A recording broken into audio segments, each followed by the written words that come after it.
نحمده ونستعينه ونستغفره ونعوذ بالله من شرور أنفسنا ومن سيئات أعمالنا من يهده الله فلا مضل له ومن يضلل فلا هادي له وأشهد أن لا إله إلا الله وحده لا شريك له وأشهد أن محمدا عبده ورسوله أما بعد فإن خير الحديث كتاب الله وخير الحديث حدي محمد صلى الله عليه وسلم وشر الأمور محدثاتها فإن كل محدثة بدعة وكل بدعة ضلالة وكل ضلالة في النار فقد قال الله تبارك وتعالى في القرآن المجيد والفرقان الحميد يا أيها الذين آمنوا إذا تداينتم بدين إلى أجل مسمى فاكتبوه وليكتب بينكم كاتب بالعدل وقال النبي عليه الصلاة والسلام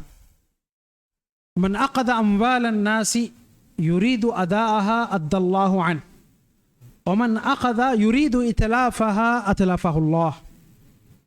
معزز حاضرین، ہر قسم کی تعریف و توصیف، بزرگی، بڑائی، کبریائی، عظمت، جلال اللہ رب العالمین کے لیے لائق و سزاوار ہے، جس رب کائنات نے نہ صرف ہمیں پیدا کیا بلکہ ہماری ہدایت کی خاطر، ہمیں سیدھا راستہ بتانے کی خاطر، ہم آخرت میں کامیاب ہو جائیں، جنتی بن جائیں، جہنم سے بچ جائیں، اس مقصد کے خاطر کئی کتابوں کو اللہ تعالیٰ نے آسمان سے انسانیت کی طرف نازل کیا، کئی نبیوں کو اور رسولوں کو انسانیت کی طرف مبعوث کیا، جن پر لاکھوں کروڑوں انگنت درود و سلام نازل ہو، خصوصاً میرے اور آپ کے آخری نبی محمد الرسول اللہ صلی اللہ علیہ وسلم پر۔ اللہم صلی وسلم وبارک علی نبینا محمد۔ معزز حاضرین، آج کے اس جمعہ میں ایک اہم موضوع جس کا ہم سے روز مرہ کی زندگی سے ہم سے تعلق رکھتا ہے، یہ موضوع وہ ہے قرض۔ اس کے متعلق کچھ باتیں پیش کرنا چاہتا ہوں۔ انسان کی زندگی میں قرض ایک بنیادی ضرورت ہے۔ انسان کسی نہ کسی مجبوری پہ، کسی نہ کسی موڑ پہ، کسی نہ کسی وقت، کسی نہ کسی ضرورت پہ قرض لیتا ہے، دیتا ہے، اس کو قرض معاملہ کرنے کی ضرورت پیش آتی ہے۔ انسان کی زندگی میں قرض کی اہمیت کتنی زیادہ ہے، ہم اس بات سے اندازہ لگا سکتے ہیں کہ قرآن مجید کی سب سے طویل آیت، جس کا ایک چھوٹا سا ٹکڑا میں نے آپ کے سامنے شروع میں تلاوت کی، وہ قرض سے متعلق ہے، جس کو آیت الدین کہا جاتا ہے۔ یہ قرآن کی سب سے بڑی آیت ہے، سب سے لمبی آیت۔ دیکھیے، قرض لینا ویسے کوئی اچھا کام نہیں ہے، کیونکہ اللہ کے نبی علیہ الصلاۃ والسلام ہر نماز میں ہر وقت دعا کرتے تھے، اللہم انی اعوذ بک من المأثم والمغرم، اے اللہ میں قرض سے اور گناہ سے تیری پناہ چاہتا ہوں۔ صحابہ نے پوچھا، اے اللہ کے نبی علیہ الصلاۃ والسلام آپ قرض سے اتنا زیادہ پناہ کیوں مانگتے ہیں؟ تو اللہ کے نبی علیہ الصلاۃ والسلام نے فرمایا، ان الرجل اذا غرم حدث فكذب ووعد فاخلف، اس لیے کہ انسان جب مقروض بن جاتا ہے، قرض لیتا ہے، بات بولتا ہے تو جھوٹ بولتا ہے، وعدہ کرتا ہے تو وعدہ خلافی کرتا ہے۔ اور یہ ہم روزمرہ کی زندگی میں دیکھتے ہیں کہ بہت سارے لوگ قرض تو لے لیتے ہیں، لیکن جب دینے کی بات آتی ہے آج اور کل کہہ کے ٹالتے رہتے ہیں، جھوٹ پہ جھوٹ بولنا پڑتا ہے، وعدے پہ وعدہ خلافی ان کو کرنا پڑتا ہے۔ اسی لیے اللہ کے نبی علیہ الصلاۃ والسلام قرض سے نفرت کرتے تھے اور قرض سے پناہ مانگتے تھے۔ لیکن قرض لینا جائز ہے، کوئی گناہ کا کام نہیں ہے۔ اللہ کے نبی علیہ الصلاۃ والسلام نفرت کرتے تھے، نہ چاہتے تھے، پھر بھی کبھی مجبوری پہ قرض لیا کرتے تھے۔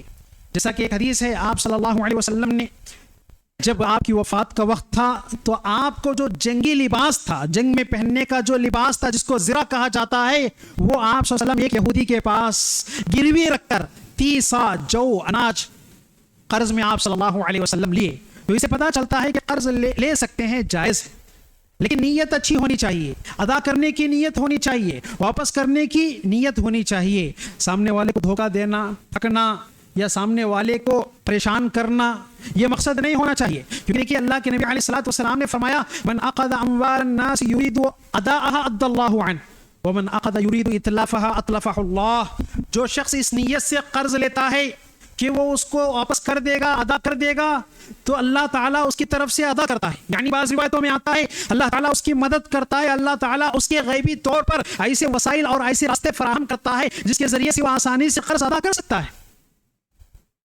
لیکن وہیں پہ آپ نے کہا اگر کوئی اس نیت سے قرض لیتا ہے کہ سامنے والے کو دھوکہ دے گا، اس کو برباد کرے گا یا اس کو ٹھکائے گا، اتلفہ اللہ، تو اللہ تعالیٰ اس کو برباد کرے گا.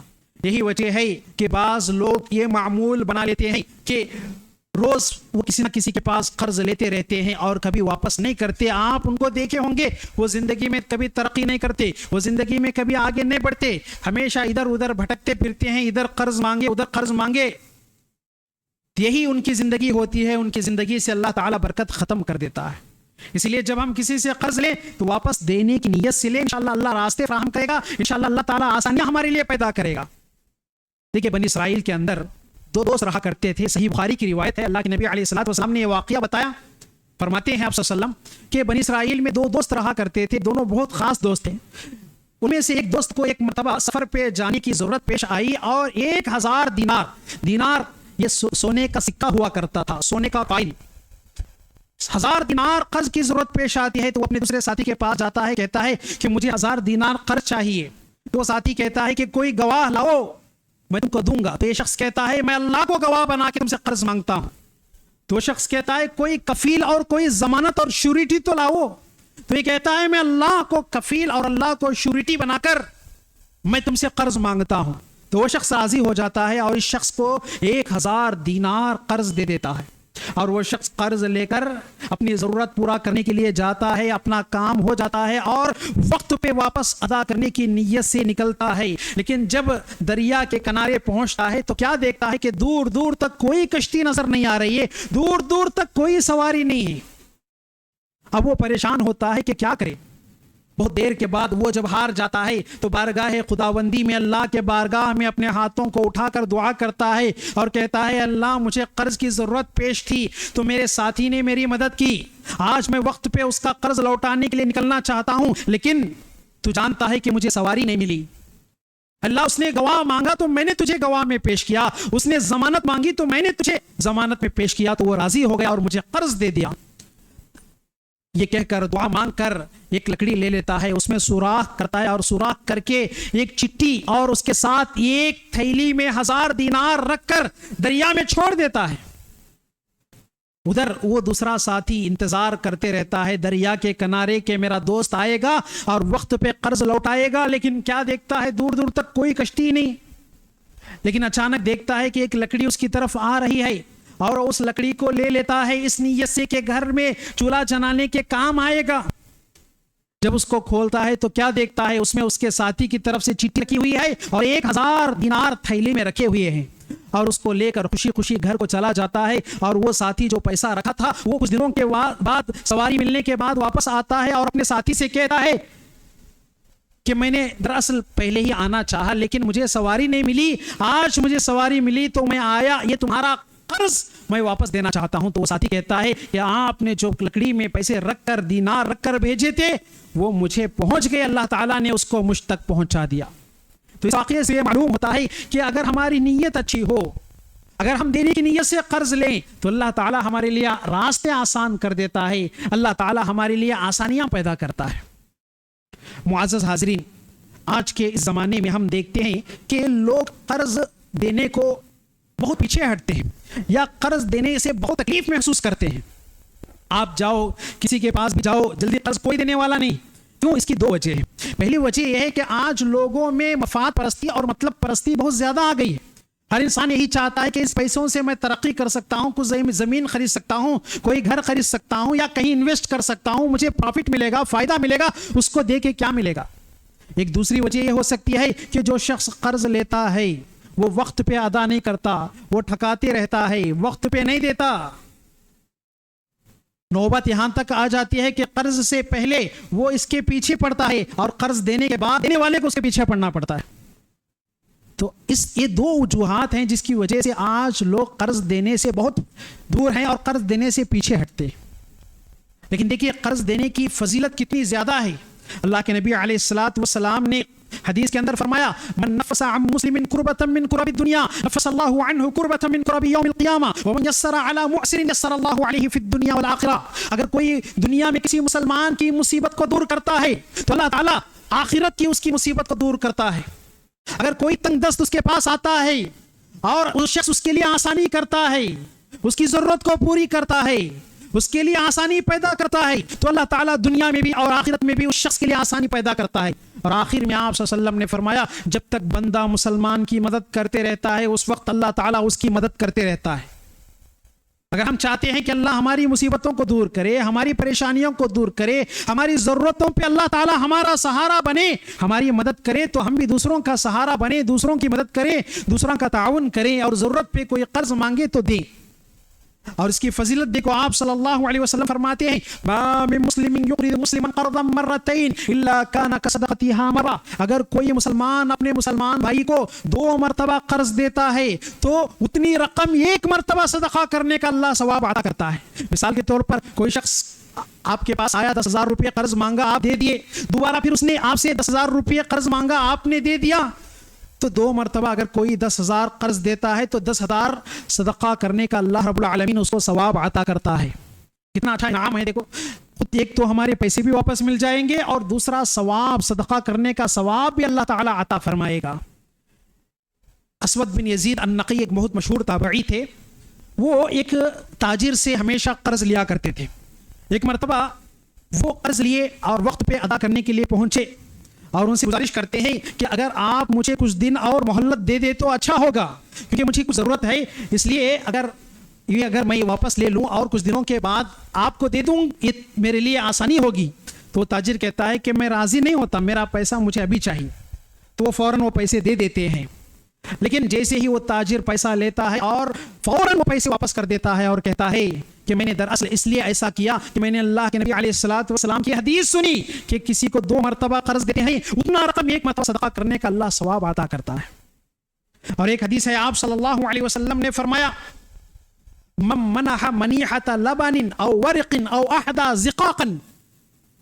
اگر کوئی شخص کسی کو اپنا جانور دودھ لینے کے لیے, فائدہ اٹھانے کے لیے دے دیتا ہے, یا پھر کسی کو چاندی یا پیسے وغیرہ قرض دیتا ہے, یا کوئی راستہ بھٹکے ہوئے شخص کو راستہ بتاتا ہے, تو اللہ تعالیٰ اس کو اللہ کے راستے میں یہ غلام آزاد کرنے کا ثواب عطا کرتا ہے. اور یہ غلام آزاد کرنے کا ثواب کتنا ہے معلوم؟ آپ صلی اللہ علیہ وسلم نے ایک حدیث میں فرمایا کہ اگر کوئی شخص اللہ کے راستے میں یہ غلام آزاد کرتا ہے تو اللہ تعالیٰ جس عضو کو وہ آزاد کرے گا اس عضو کو اللہ جہنم سے آزاد کرے گا. اگر پورا آزاد کرتا ہے تو اللہ تعالیٰ اس کو مکمل طور پر آزاد کرنے والے کو جہنم سے آزاد کرے گا. یہ فضیلت ہے غلام آزاد کرنے کی. یہ فضیلت کس کو ملے گی؟ جو شخص قرض دیتا ہے اور راستہ بھٹکنے والوں کو راستہ بتاتا ہے. اتنی بڑی فضیلت ہے قرض دینے کی. ہم سمجھتے ہیں کہ بے قرض دے کے کیا فائدہ ہے. قرض دینا چاہیے, ضرورت پہ اگر کوئی مجبور آئے اور آپ طاقت رکھتے ہیں تو دینا چاہیے. اور اسی طرح اگر کوئی شخص آپ سے قرض لے اور مہلت مانگے تو ضرورت پڑنے پہ اس کو مہلت بھی دے دینا چاہیے. اللہ تعالیٰ کہتا ہے وَإِن كَانَ ذُو عُسْرَةٍ فَنَظِرَةٌ إِلَىٰ مَيْسَرَةٍ. اگر کوئی تنگ دست ہے, پریشان حال ہے, قرض لیا لیکن وقت پہ ادا نہیں کر سک رہا ہے, اس کو مزید مہلت دے دیا کرو, اس کو مزید چھوٹ دے دیا کرو, مزید وقت دے دیا کرو اس کو. اور ایک حدیث میں آپ صلی اللہ علیہ وسلم فرماتے ہیں اللہ تعالیٰ اس شخص پر رحم کرے گا سمحن اذا باء واذا اشترى واذا قضى. جو خریدتے وقت, بیچتے وقت اور کسی کو قرض دیا اور قرض کا مطالبہ کر رہا ہے اور قرض کا تقاضا کر رہا ہے, قرض واپس مانگ رہا ہے, تو تب آسانی کا معاملہ کرتا ہے, نرمی سے پیش آتا ہے, آسانی سے پیش آتا ہے, تو ایسے لوگوں پر اللہ تعالیٰ رحم کرتا ہے. ایک مرتبہ آپ صلی اللہ علیہ وسلم نے صحابہ سے پوچھا, اے صحابہ میں کیا تم کو اس شخص کے بارے میں نہ بتاؤں جس پر اللہ تعالیٰ نے جہنم کو حرام کر دیا؟ صحابہ نے پوچھا اللہ کے نبی کیوں نہیں, بتائیے. آپ صلی اللہ علیہ وسلم نے فرمایا علی کل حین لین قریب سہل.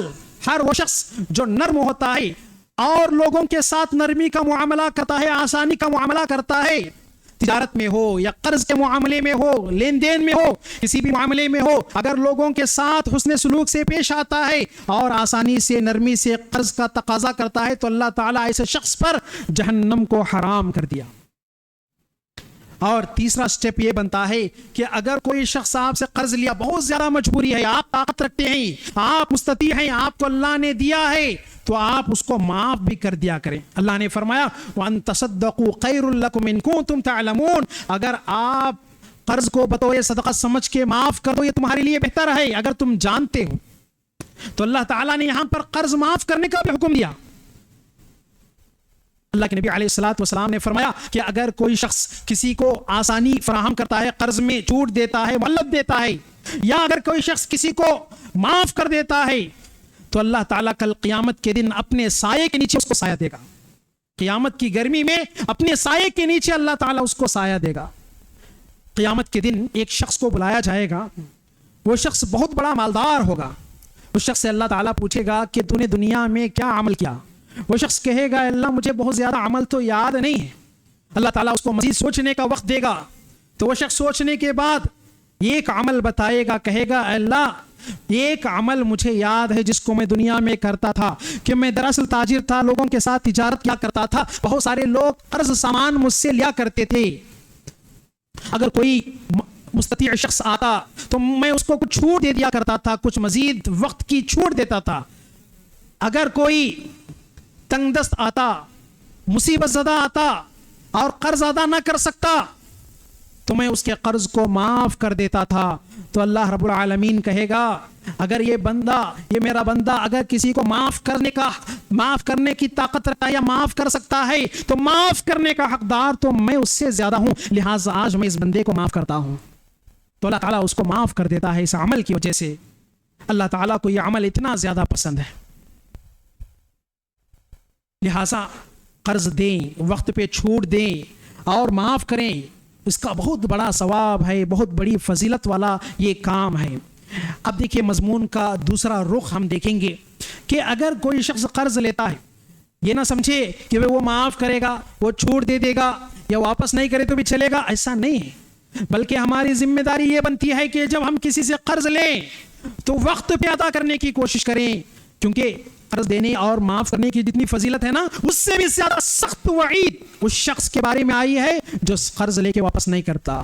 اللہ کے نبی علیہ الصلوۃ والسلام نے فرمایا من فارق الروح الجسد وهو بريء من ثلاث من الدين والغلول والكبر, اگر کوئی شخص اس کی موت اس حالت میں آئے کہ اس کے جسم سے روح اس حالت میں جدا ہو کہ وہ تین چیزوں سے اگر بری ہے. کون سی تین چیزیں؟ ایک تکبر ہے, دوسرا قرض ہے, اور تیسرا مال غنیمت میں خیانت کرنا. ان تین چیزوں سے اگر کوئی شخص پاک ہے مرتے وقت وجبت لہ الجنہ, آپ صلی اللہ علیہ وسلم نے کہا اللہ تعالیٰ اس کے لیے جنت واجب کر دے گا. دیکھو کتنی بڑی فضیلت ہے قرض واپس کرنے کی. ایک مرتبہ آپ صلی اللہ علیہ وسلم اور صحابہ حلقہ بنا کر بیٹھے ہوئے تھے, تو اللہ کے نبی علیہ الصلوۃ والسلام اپنی نگاہوں کو آسمان کی طرف اٹھا کے دیکھتے ہیں اور دیکھ کر کہتے ہیں سبحان اللہ ما نزل من التشدید اليوم, اللہ کی پاکی ہو, آج اللہ کی طرف سے کتنا سخت حکم نازل ہوا. اللہ کے نبی علیہ الصلوۃ والسلام کا چہرہ دیکھ کر کسی کی یہ مجال نہیں کہ آپ سے سوال کرے کہ اے اللہ کے نبی وہ حکم کیا تھا. آپ صلی اللہ علیہ وسلم نے خود بھی نہیں بتایا کہ وہ حکم کیا تھا. مجلس برخاست ہو گئی, سارے لوگ اپنے گھروں کو واپس چلے گئے. دوسرے دن راستے میں ایک صحابی کی ملاقات آپ صلی اللہ علیہ وسلم سے ہوتی ہے راستے میں, تو وہ پوچھ لیتے ہیں اللہ کے نبی علیہ الصلوۃ والسلام کل آپ نے کہا تھا کہ بڑا سخت حکم اللہ کی طرف سے نازل ہوا ہے, تو وہ کیا ہے؟ تو آپ صلی اللہ علیہ وسلم نے فرمایا لو ان رجلا قتل فی سبیل اللہ ثم احی ثم قتل ثم احی ثم قتل ما دخل الجنت حتی یقضى عنہ دینہ, کہ اگر کوئی شخص اللہ کے راستے میں شہید ہو جائے, پھر دوبارہ زندہ کیا جائے, پھر شہید ہو جائے, پھر شہید ہو جائے, اور تیسری مرتبہ بھی زندہ کیا جائے اور شہید ہو جائے, پھر بھی وہ جنت میں نہیں جا سکتا اس وقت جب تک کہ اس کا قرض ادا نہ ہو. آپ صلی اللہ علیہ وسلم نے ایک حدیث میں صراحتاً فرمایا یغفر للشہید کل شیء الا الدین, شہید کا ہر گناہ اللہ معاف کرے گا سوائے قرض کے, کیونکہ قرض کا تعلق حقوق العباد سے ہے. حقوق العباد معاف نہیں ہوتے, توبے سے بھی معاف نہیں ہوتے. کل قیامت کے دن اللہ کے پاس جائیں گے تو اللہ تعالیٰ اگر ہم کسی کو قرض دینا ہے تو وہاں پر نہ دینار ہوگا, نہ درہم ہوگا, نہ پیسے ہوں گے, نہ کوئی چیز ہوگی. وہاں پر صرف ہماری نیکیاں ہوں گی اور اس کے گناہ ہوں گے. ہماری نیکیاں لے کر اس کو دی جائیں گی اور اس کے گناہ لے کر ہم پر ڈال دیے جائیں گے. تو لہٰذا بہت سخت وعید ہے. آپ صلی اللہ علیہ وسلم ایک مرتبہ ایک جنازہ لایا گیا آپ صلی اللہ علیہ وسلم کی زندگی میں. آپ صلی اللہ علیہ وسلم نے پوچھا کیا اس پر کوئی قرض ہے؟ صحابہ نے کہا اللہ کے رسول 3 دینار قرض ہے. اللہ کے نبی علیہ الصلوۃ والسلام نے فرمایا کیا انہوں نے کچھ مال چھوڑ کے گئے ہیں وراثت میں تاکہ ان کا قرض ادا کیا جا سکے؟ صحابہ نے کہا اللہ کے نبی کچھ نہیں چھوڑے. تو آپ صلی اللہ علیہ وسلم نے فرمایا صلوا علی صاحبکم, تم اپنے ساتھی کی نماز جنازہ پڑھ لینا, میں نہیں پڑھتا. اللہ کے نبی نماز جنازہ پڑھنے سے پیچھے ہٹ گئے. اس مجلس میں ایک صحابی تھے قتادہ رضی اللہ عنہ, ابو قتادہ رضی اللہ عنہ. وہ اللہ کے نبی کے پاس آتے ہیں صلی اللہ علیہ وسلم اور کہتے ہیں اللہ کے نبی آپ ان کا نماز جنازہ پڑھا دیجئے, میں ان کا قرض ادا کر دوں گا. تو آپ صلی اللہ علیہ وسلم پھر آگے بڑھتے ہیں اور نماز جنازہ پڑھا دیتے ہیں. اور جب دوسرے دن راستے میں ابو قتادہ رضی اللہ عنہ کی ملاقات آپ صلی اللہ علیہ وسلم سے ہوتی ہے تو پہلا سوال آپ نے ان سے یہی کیا کہ ابو قتادہ کیا تم ان کا قرض ادا کیے؟ تو انہوں نے کہا ہاں اللہ کے نبی ادا کر دیا. تو آپ صلی اللہ علیہ وسلم نے فرمایا الآن بردت لہ جلد, اب ان کی جلد ٹھنڈی ہوئی ہے. صرف یہی نہیں بلکہ قرض کوئی دے لیکن وقت پہ نہ دے, طاقت رکھتے ہوئے بھی ٹال مٹول کرتا ہے. آپ صلی اللہ علیہ وسلم نے فرمایا مطل الغنی ظلم, کوئی طاقت رکھتا ہے قرض واپس ادا کرنے کی پھر بھی نہیں دیتا, ٹال مٹول کرتے رہتا ہے, آج کل کرتے رہتا ہے. یا پھر قرض دینے کی طاقت ہے پھر بھی ٹال مٹول کرتا ہے. تو آپ صلی اللہ علیہ وسلم نے فرمایا یہ ظلم ہے, یہ ظلم ہے. دیکھو کتنی سخت وعید ہے. آج کوئی مر جاتا ہے تو اس کے اولاد فوراً کہہ دیتے ہیں کہ ہم سے کیا تعلق ان کے قرض کا, ہمارے والد قرض کیے تھے یا انہوں قرض کیے تھے, ہمارے سے کوئی لینا دینا نہیں ہے. یہ غلط بات ہے کہ آپ جب وراثت لے سکتے ہیں تو ان کے قرض کی ذمہ داری بھی لینا ہے اپنے والدین کی, اور ان پر جو قرض ہے اس کو وقت پر اور جتنا جلد ہو سکے اتنا جلد ادا کرنا ہے, ورنہ ان پر پکڑ ہوگی, ان سے پوچھ ہوگی, ہو سکتا ہے وہ سزا کے بھی مستحق ہوں. تو لہٰذا یہ بہت خطرناک بات ہے قرض لے کے واپس نہ دینا. لہٰذا اس سے ہمیں بچنے کی کوشش کرنا چاہیے اور جتنا جلد ہو سکے قرض لیں تو اس کو واپس کر دیں. اور اسی طرح دیکھیے قرض کے حوالے سے کچھ مسائل ہیں جو آج معاشرے میں نامعلوم ہونے کی وجہ سے جانے انجانے میں ہم اس کو کر بیٹھتے ہیں, جو غلط ہے اور بہت بڑا گناہ بھی ہے. جیسے مثال کے طور پر سودی قرض لین دین کرنا. کسی کے پاس گئے, سودی قرض لیے, یا کوئی شخص کسی کو پیسہ دیا اور جب واپس کرنے کا وقت آیا تو اسے 5-10 ہزار زیادہ لے رہا ہے, 1,000-2,000 روپے زیادہ لے رہا ہے. یہ سودی قرض ہے اور سود ہے, حرام ہے. اور سود کہتے ہیں اس کو کہ آپ کسی کو فائدہ دے رہے ہیں اور فائدے کے بدلے میں اس سے پروفٹ لے رہے ہیں اور اس سے فائدہ لے رہے ہیں. یہ غلط ہے. اور اسی طرح آج آپ دیکھتے ہوں گے کہ حکومتوں کی طرف سے کچھ اسکیمز آتی ہیں, ڈاکرا وغیرہ کے نام سے عورتیں ایک جگہ جمع ہوتی ہیں اور جمع ہو کر حکومت کا یہ قرض لیتی ہیں اور ان کو قسطوں میں ادا کرنا رہتا ہے, اور 25 پیسوں کا یہ سود ہوتا ہے. چھوٹا سا سود, مختصر سا سود کہتے ہیں لوگ, حالانکہ یہ بھی سود ہے, حرام ہے. جب 1 پیسے کا بھی سود ہو تو وہ حرام ہے. بہت سارے لوگ یہ کہتے ہیں کہ کوئی اپنی مرضی سے دے رہا ہے تو لے سکتے ہیں, تو اس میں کیا غلط بات ہے؟ دیکھیے وہ اپنی مرضی سے دے رہا ہے تو آپ لے سکتے ہیں, وہ الگ مسئلہ ہے. لیکن آپ ان سے مطالبہ کریں یا وہ زیادہ نہ دینے پہ چہرہ بگاڑ لیں یا زیادہ امید رکھ لیں, یہ تو غلط چیز ہے نا. یہ بھی سودی قرض ہے, اسے انسان کو بچنا چاہیے. اور اسی طرح گھر کے لیے لون لینا, زمین خریدنے کے لیے لون لینا, گاڑی وغیرہ کو فائنانس میں خریدنا, اور اسی طرح میڈیکل لون لینا اور تعلیم کے لیے ایجوکیشن لون لینا, اس قسم کے بینکوں سے اور فائنانس کمپنیوں سے جو لون لیتے ہیں قرض میں اور سود کے عوض, تو یہ سارے قرض حرام ہیں اور سود کے ضمن میں آ جاتے ہیں. کیونکہ دیکھیں ہندوستان کے اندر جو فائنانس سسٹم ہے, قسطوں میں جو گاڑی وغیرہ خریدتے ہیں, کوئی آپ کو اصل قیمت میں نہیں دیتا. اور یہاں پر سب سے بڑا مسئلہ یہ ہے کہ یہاں پر معاملہ 2 لوگوں میں نہیں ہو رہا ہے. آپ گاڑی کسی سے خرید رہے ہیں لیکن بینک وہاں پر انوالو ہو رہا ہے, بینک آپ کو قرض دے رہا ہے, وہاں پر کوئی فائنانس کمپنی آپ کو قرض دے رہی ہے گاڑی خریدنے کے لیے, گاڑی بیچنے والا نہیں دے رہا ہے. تو جو بیچ میں آتا ہے اس کا آنا خود غلط ہے, اور اس کا اور وہ بغیر سود کے اور بغیر فائدے کے آپ کو قرض کیسے دے سکتا ہے. اور اسی طرح آج کل ای ایم آئی پہ کریڈٹ کارڈ وغیرہ استعمال کر کے لوگ قرض لیتے ہیں، یہ بھی غلط ہے، یہ بھی سود کی ایک قسم ہے۔ بہت سارے لوگ یہ کہتے ہیں کہ ہم لوگ کریڈٹ کارڈ پہ خریدتے تو ہیں لیکن وقت پہ ادا کرتے ہیں، پھر بھی غلط ہے۔ کیوں غلط ہے؟ کیونکہ جب آپ کریڈٹ کارڈ لیتے ہیں تو ٹرمز اینڈ کنڈیشنز میں باقاعدہ یہ لکھا ہوا ہوتا ہے کہ اگر آپ وقت پہ قرض ادا نہیں کریں گے تو آپ پر پینالٹی اور سود ایڈ کیا جائے گا، اور یہی قرض ہے کہ بھئی آپ وقت پہ ادا نہ کرو پیسے تو آپ سے اگر وہ سامنے والا زیادہ مطالبہ کر رہا ہے، یہی سود ہے، اسی سے بچنا ہے۔ تو اسی لیے کریڈٹ کارڈ وغیرہ استعمال نہیں کریں۔ اور ایک بات آپ سمجھیے کہ آج اگر آپ کسی سے قرض مانگے وہ آپ سے ڈر کے بچتے پھرتا ہے، حتیٰ کہ رشتہ دار دوست بھی دکھتے نہیں جلدی کہاں سے کوئی قرض مانگ لے، لیکن وہ آپ کو بار بار فون کر کے بلا کے کریڈٹ کارڈ دیتا ہے، آؤ ہم قرض دیں گے، ہم قرض دیں گے۔ ظاہر سی بات ہے بغیر فائدے کے اور بغیر سود کے وہ قرض دیتا ہے؟ بالکل نہیں دیتا۔ تو لہٰذا کریڈٹ کارڈ وغیرہ استعمال کرنا بھی یہ سودی قرض کی ایک شکل ہے، لہٰذا اس سے ہم لوگوں کو بچنا چاہیے۔ ایسے بہت سارے معاملات میں آج ہم سودی قرض لیتے ہیں۔ سودی قرض کا لین دین مسلم معاشرے میں رائج ہے۔